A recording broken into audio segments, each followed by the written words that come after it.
எக்ஸை பற்றி பேசும்போது நீங்கள் சந்தோஷமாக இருக்கீங்க, ஆனால் உங்கள் பார்ட்னர் எவ்வளோ ஹர்ட் ஆகிறாங்க தெரியுமா? என்னைக்காவது ஒரு நாள் உங்கள் எக்ஸை பற்றி உங்கள் பார்ட்னர்கிட்ட நீங்கள் பேசுவீங்கன்னா that's fine, okay?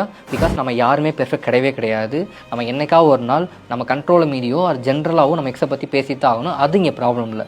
But problem என்ன அப்படின்னா, எப்போ பார்த்தாலும் உங்கள் எக்ஸை பற்றி உங்கள் பார்ட்னர்கிட்ட பேசிகிட்டே இருக்கீங்க. அவங்க எப்படி ஃபீல் பண்ணுவாங்க தெரியுமா? புரிஞ்சுக்கோங்க, உங்கள் எக்ஸை பற்றியான பாசிட்டிவ் மெமரிஸ், ஹாப்பி மெமரிஸ், அவங்க கூட ட்ராவல் பண்ண மெமரிஸ், உங்கள் எக்ஸை பற்றி கம்ப்ளீட்லி பேசும்போது உங்கள் பார்ட்னர் ரொம்ப கஷ்டப்படுவாங்க, ரொம்ப சஃபர் ஆவாங்க. அவங்க எப்பயுமே இன்செக்யூரிட்டியில் தான் இருப்பாங்க. புரிஞ்சுக்கோங்க, இப்போ உங்கள் பார்ட்னர் என்ன நினைப்பாங்கன்னா, இவங்க ஏன் பார்ட்னர், என்னுடைய பார்ட்னர், ஆனால் எப்போ பார்த்தாலும் அவங்களோட எக்ஸ் லவரை பற்றியே பேசிகிட்டே இருக்காங்க.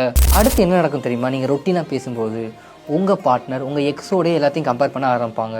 நான் அவங்க எக்ஸ் அளவுக்கு அழகாக இல்லையோ, நான் அவங்க எக்ஸ் அளவுக்கு டேலண்டாக இல்லையோ, அவங்க அளவுக்கு எனக்கு பேச தெரியலையா, இப்படின்னு எல்லாத்துலேயும் ஓவர் திங்க் பண்ண ஆரம்பிப்பாங்க. ஸோ உங்கள் எக்ஸை பற்றி மேக்ஸிமம் பேசாதீங்க.